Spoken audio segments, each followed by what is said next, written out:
যায় জিনিসটা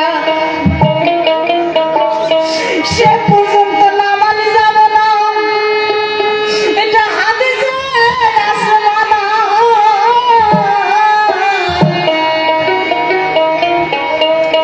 বুঝি না ভক্ত যারা তারা হুকুমের অপেক্ষায় দাঁড়িয়ে থাকে তারা।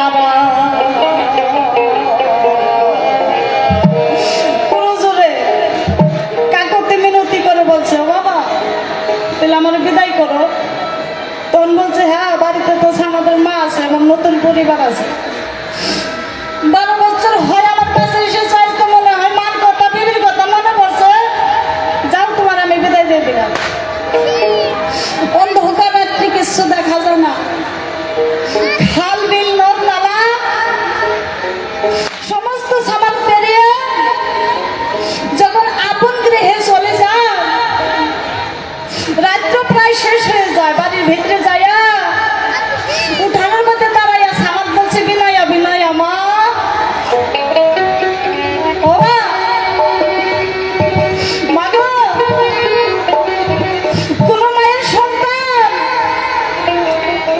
12টা বছর হয়ে যায় তার ছেলের মুখে মা ডাক শোনে না। ঘুমের রজনীতে সামাদ যখন মায়ের মা করে ডাক দিছে,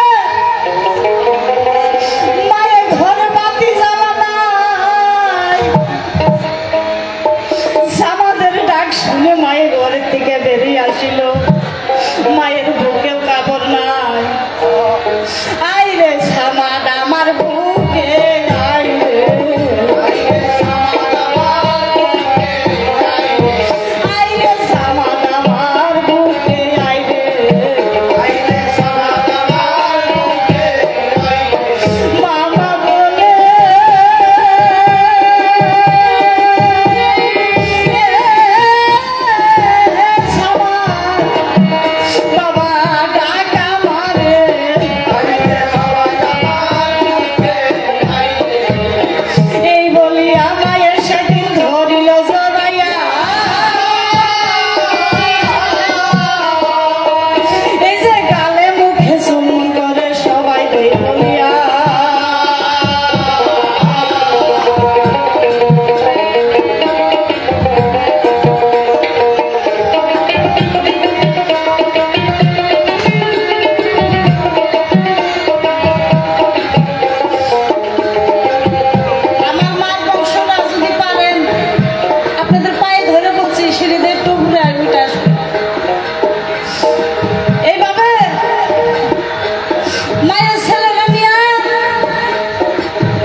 সুন্দর করে পালঙ্কে বিছনা বানাইছে। সামাদ বলছে ও মা, এই বিছনায় আর শুইব না রে, এই বিছনায় আর শুইব না রে।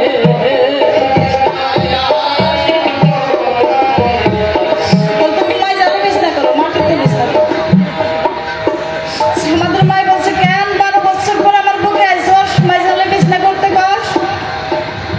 তখন বলেছিল আমা এই পালঙ্গের উপরে জীবনে বহুত শুয়েছি, আর এই পালঙ্গে শোন যাইব না। সত্যি সত্যি মা মাজালের মধ্যে বিছনা করলো, মাটিতে বিছনা করলো।